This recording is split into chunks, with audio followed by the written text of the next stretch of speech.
We are gathered here today to sip some tea, honey, so make sure you guys have your teacups ready because this tea is what? Piping hot.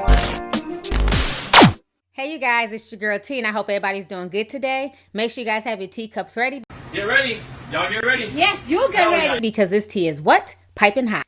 Hey, you guys, it's your girl T, and I'm glad to be back. As you guys know, I've been busy trying to get a lot of stuff done on the back end, been working, getting some interviews together, so everything has been really good. I want to also let you guys know, because I told everybody else on social media, but I forgot to mention it the other day on YouTube, I have new t-shirts available on Teespring. We've been working on this for the past few months, but my Conspiracy Tees t-shirts are finally here, so that's what it looks like right there. They're really cute shirts. My graphic artist, Jennifer, she worked really hard on them. So thank you to everyone who's bought a shirt so far. I also have new coffee mugs. I have the Conspiracy Tea design on coffee mugs. And also, last but not least, I know a lot of you guys have been asking me to put the Sippin' It logo on a t-shirt, but I have forgotten who the artist was and I had to hunt her down. I do not believe in, taking people's artwork and then just selling it without giving them some money, without getting their permission. So I was able to track her down and I sent her some money for the design on PayPal and she released it to me, so now I can put it on t-shirts. So I'm really, really happy. So you guys can also get those shirts as well. So those shirts will be available on Teespring, and that design will also be on the coffee mugs as well. So if you love that design, make sure you guys go ahead and cop one.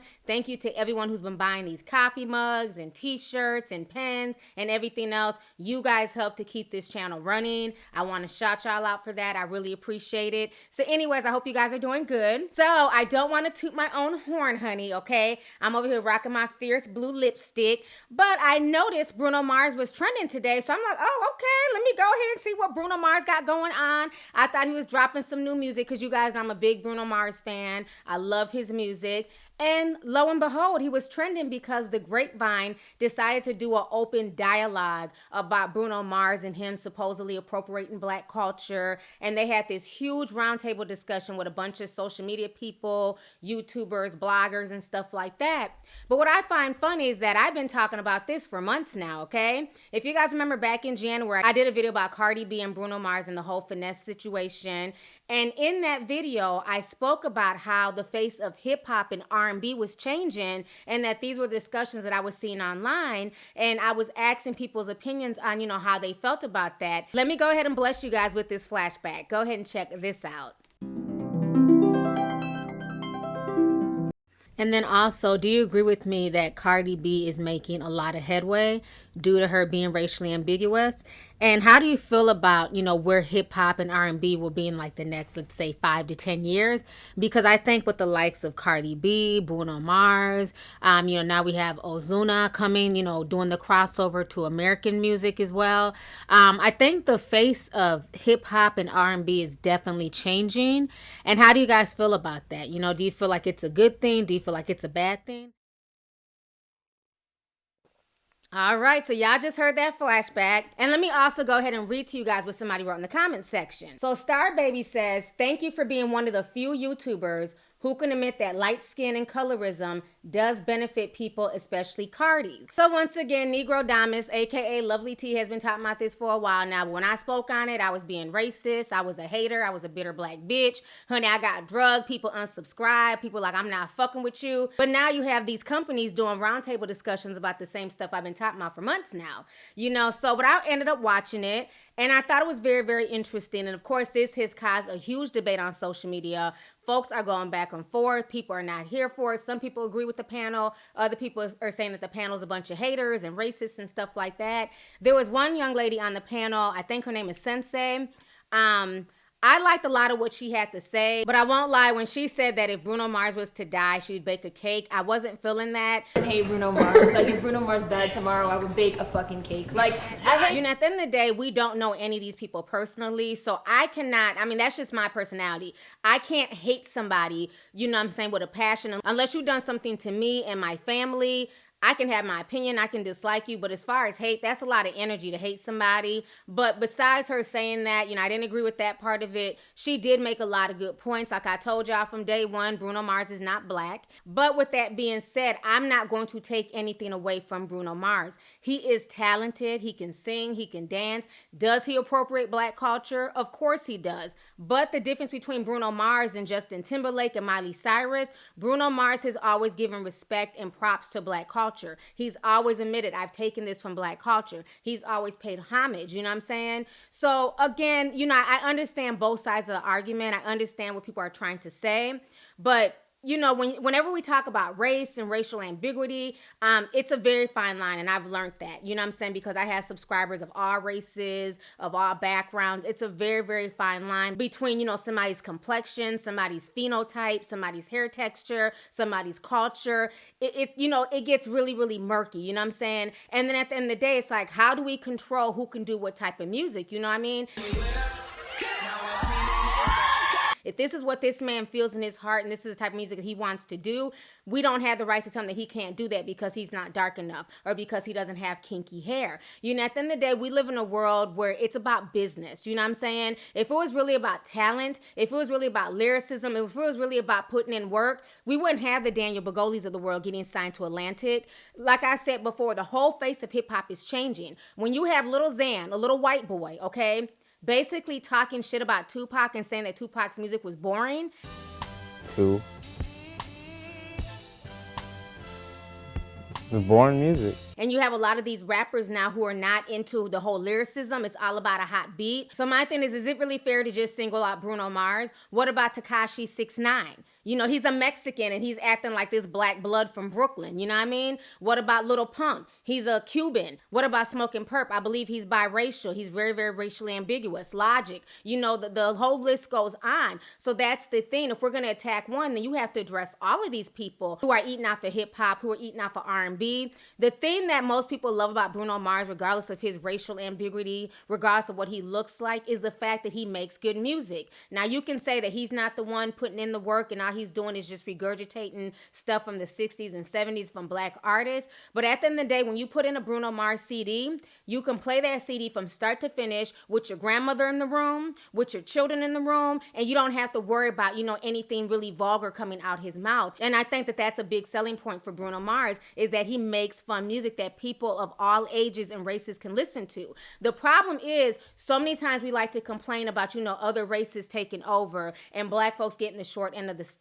But a lot of us have gotten complacent, okay? A lot of us are putting out mediocre work. When I go to listen to a lot of these black R&B singers, I don't want to hear about how hard you can beat up the pussy, okay?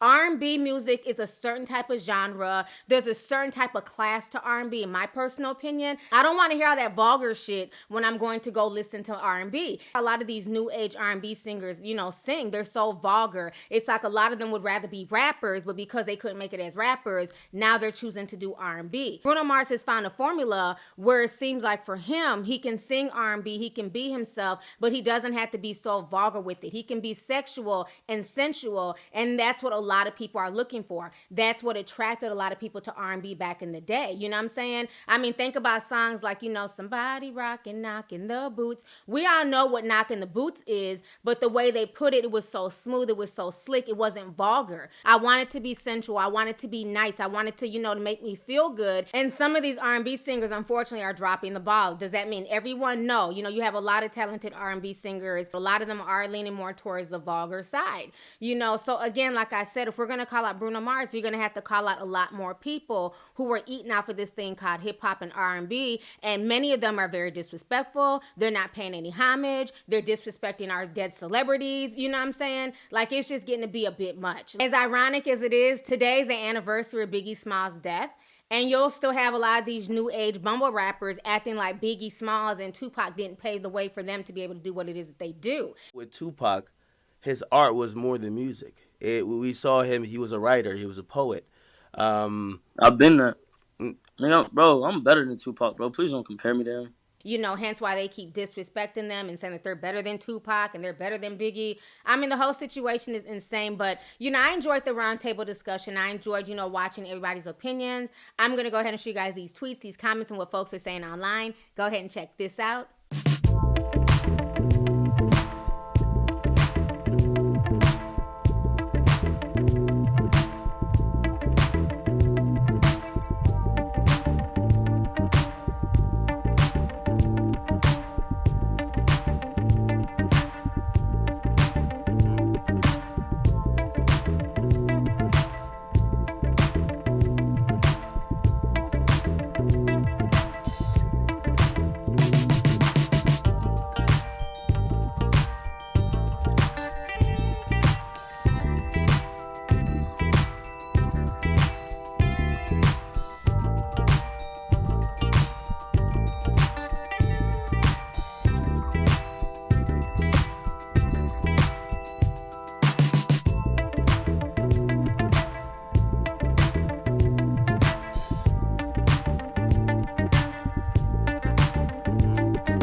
All right, so you guys just saw the comments, the tweets, and what folks had to say. So a lot of people are weighing in on this. Right now, he's trending #1. So to end this video, like I said, I do believe that it's a lot of things that has helped, people like Bruno Mars and Cardi B really excel in the industry. And yes, their racial ambiguity definitely helps because so many different cultures can see themselves in them.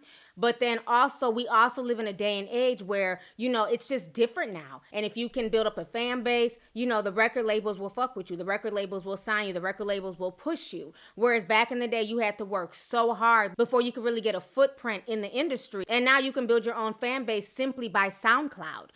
So it's going to be very interesting, like I said, to see where R&B and where hip hop ends up in the future. Again, as Black people who are in this genre, who want to do hip hop, who want to do R&B, you have to step your game up. You have to go hard. You have to go twice as hard as a Bruno Mars, twice as hard as a Cardi B. Is it fair? No, it's not. But that's how it always is. I don't care if it's YouTube. I don't care if it's the corporate world. Sometimes as people of color, especially Black people, we have to go a lot harder. We have to put in more work. We have to stay up later. We have to grind even harder than other people. You know what I'm saying? That doesn't take away from anybody's talent. That doesn't say that they're not working hard, because I've addressed that before. Just because somebody's light skinned or racially ambiguous does not mean that they're not working hard, does not mean that they've gone through their own struggles. So that's not what I'm saying. But what I'm saying is that we live in an industry where it's about image, it's about packaging, and it's about making money. So the music industry is going to go for, where they can make their most money at. And they know they can make a lot more money from somebody who can appeal to a wider base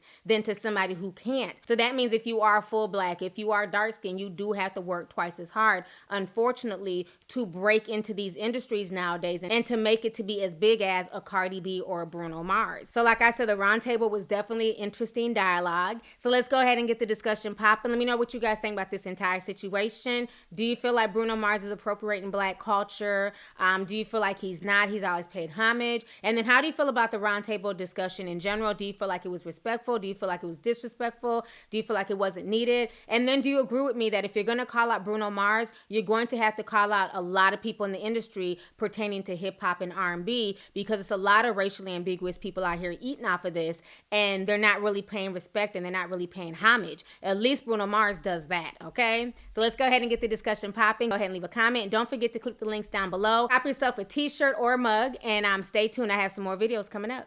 All right, deuces.